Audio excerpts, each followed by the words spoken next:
नमस्कार दोस्तों, स्वागत है आपका गुरु ज्ञान भक्तावल चैनल में। आज मैं आपको बताऊंगा कि आप एक ही दिन में मंत्र किस तरीके से सिद्ध कर सकते हैं, वो भी बिना किसी ग्रहण काल के, बिना होली के, दिवाली के।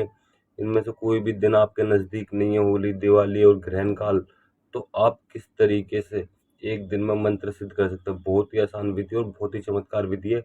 सबसे पहले तो मैं आपको बता दूं, आपको एक ही दिन में मंत्र सिद्ध करने के लिए आपके गुरु होना बहुत जरूरी है। या तो आपके गुरु हों या फिर आप किसी भी इष्ट देव को अपना गुरु बना लीजिए, जो भी आपके इष्ट देव हों। उसके बाद में सबसे पहले मैं आपको बताता हूँ कि एक ही दिन में मंत्र सिद्ध होता कैसे है। अगर आप किसी ऐसे व्यक्ति से या अपने गुरु से कोई ऐसा मंत्र लेते हो कि वो मंत्र उन्होंने भी सिद्ध कर रखा है, तो आप एक ही दिन में कोई भी मंत्र सिद्ध कर सकते हो, क्योंकि वो उनको सिद्ध है। उन्होंने आपको वो मंत्र बख्शिश किया है, तो वो मंत्र आप एक ही दिन में सिद्ध कर सकते हो। और दूसरी चीज, अगर आपको कोई भी मंत्र एक दिन में सिद्ध करना है, तो किस तरीके से आप एक ही दिन में मंत्र सिद्ध कर सकते हो, तो इस चीज के बारे में मैं आपको बताऊंगा।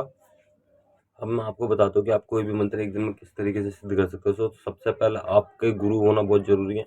आपको मान लीजिए आपने किसी किताब से, यूट्यूब से, या फिर आपने किसी भी ग्रंथ से वो मंत्र लिया है, आपने इंद्रजाल से मंत्र लिया, कोई भी मंत्र लिया आपने।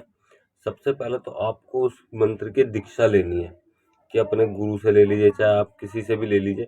अपने गुरु के पास जाइए, चाहे वो मंत्र उन्हें लिख के दे दीजिए कि गुरुजी, मैं इस मंत्र को सिद्ध करना चाहता हूँ, आप इस मंत्र को मुझे बख्शिश कर दो, कि इसकी गुरु दीक्षा दे दो। तो वो उस तरीके से, वो जैसे भी आपको मंत्र बोल के बताएंगे ना, चाहे वो आपको व्हाट्सएप पे रिकॉर्डिंग भेज दें, या फिर कैसे भी वो आपके रिकॉर्डिंग भेज दें, या फिर आपके कान में खुद बोल दें, मतलब ये वो बोल रहा है, आपको सुनाई देना चाहिए। तो इस तरीके से वो मंत्र आपको, जैसे वो उसकी ऊर्जा जो आपके गुरु के मुख से ऊर्जा निकली है, वो आपके कान से होके आपके हृदय तक आएगी। हृदय में आने के बाद में वो मंत्र आपका जागृत होने लगता है। तो तब आप उसका जाप करते हैं किसी भी दिन मैं आपको बताया, तो अगर वो हनुमान जी का है तो आप मंगलवार को सिद्ध कर सकते हैं। ठीक। और अगर आपको वो दिन ही नहीं पता कि देवी या देवता का ये मंत्र किस दिन वो सिद्ध होता है, तो आप किसी भी सोमवार को, किसी भी मंगलवार को, किसी भी शनिवार को और किसी भी इतवार को, यानी संडे को, किसी भी मंत्र को सिद्ध कर सकते हो। मंत्र को लेके आपको, सबसे पहले मैं मंत्र का विधि विधान बताता हूँ, आप किस तरीके से मंत्र सिद्ध कर सकते हो। सबसे पहले तो आपने जिस भी देवी या देवता का मंत्र आप सिद्ध कर रहे हो, अपने गुरु से आज्ञा लेने के बाद गुरु को एक चरण में स्पर्श करके आप एक चिराग जलाइए। देसी घी का जलाइए, या फिर सरसों के तेल का चिराग जलाइए, उस देवी या देवता के नाम का, जिसका भी वो मंत्र है। अगर आप उनका नहीं जला पाता है, उस कई बार मंत्रों में दुहाई होती है, तो मंत्रों में नाम नहीं होते। अगर आप वैसे नहीं जलाना चाहते, तो आप अपने इष्ट देव का नाम का चिराग जलाइए। अपने इष्ट देव का नाम का चिराग जलाने के बाद में आपको साफ आसन पे नहा धो के, स्वच्छ होके, उनके नाम का चिराग जलाना। उनकी तस्वीर है या फिर मूर्ति है, तो उसे भी अपने समक्ष रख सकते हैं, सामने रख सकते हैं। साथ में फूल माला अर्पित करिए, उन्हें भोग प्रसाद दीजिए। भोग प्रसाद देने के बाद में आपको वहाँ पे चिरागी बत्ती करने के बाद आपको उस मंत्रों का जाप शुरू करना है। कम से कम 11 माला आपको उस मंत्र की जाप करनी है। 11 माले के बाद वो आपको 5 माला, जैसे आप मंत्र जाप करोगे, 5 माला जैसी वो मंत्र जाप हो जाएगा, उसके बाद में आप मंत्र जाप करोगे, तो आपको महसूस होने लग जाएगा कि वो मंत्र जागृत हो रहा है। कभी भी कोई भी मंत्र, अगर शाबर मंत्र है तो 1 माला पे सिद्ध हो जाता है। अगर शाबर मंत्र नहीं है तो कम से कम 11 माला। और शाबर मंत्र भी है ना, तब भी आप 11 माला जाप करिए, ताकि उसकी एनर्जी, पावर बढ़े। क्योंकि 1 माला पे सिर्फ मंत्र जागृत होता है, वो कार्य करता है, उतनी पावर नहीं होती। तो आप 11 बार, 11 माला जाप करने के बाद में उस मंत्र में पावर भी आएगी और एनर्जी भी होगी, और आपका मिनटों में काम हो जाएगा। तो 11 बार, उस 11 माला उस मंत्र का जाप करने के बाद में आप जो भी आपने भोग प्रसाद चढ़ाया वहाँ पे, वो आप अपने घर में भी खा सकते हैं, कोई दिक्कत नहीं। आप अपने कोई बच्चे हों छोटे, उन्हें भी दे सकते हैं।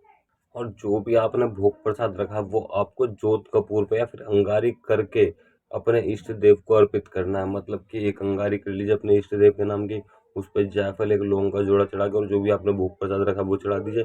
साथ में दूध या फिर आपको जल, यानी कि पानी, आपको उस पर जरूर अर्पित करना है।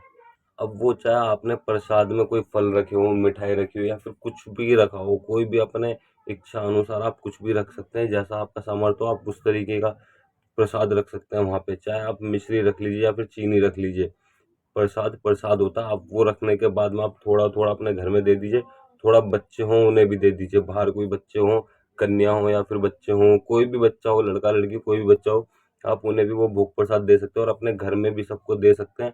कोई भी दिक्कत या परेशानी नहीं होगी, आप खुद भी उस प्रसाद को ग्रहण कर सकते हैं।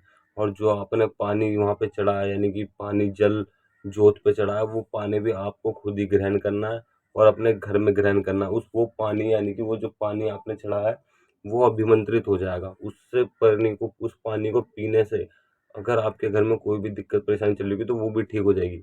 और एक बात का आप अवश्य ध्यान रखिएगा कि अगर आप कोई भी किसी भी मंत्र का जाप करते हो तो 1 गिलास पानी आप ज़रूर रखें। पानी क्यों रखते हैं ये अगर आपको जानना है कि मंत्र जाप करते वक्त एक जल का लोटा या फिर पानी क्यों रखते हैं, साधक क्यों रखते हैं, अगर आपको ये भी जानना है तो आप मुझे कमेंट कर दीजिएगा। मैं अगली वीडियो इसी के ऊपर बनाऊंगा कि क्यों रखते हैं वो जल का पानी या फिर पात्र भर के, तो आप मुझे कमेंट कर दीजिएगा। और अगर आपको हमारे द्वारा दी गई जानकारी अच्छी लगी हो तो वीडियो को लाइक करें, चैनल को सब्सक्राइब करें और बेल आइकन दबाएं ताकि हमारे द्वारा दी गई जानकारी आप तक समय पर पहुंच सके।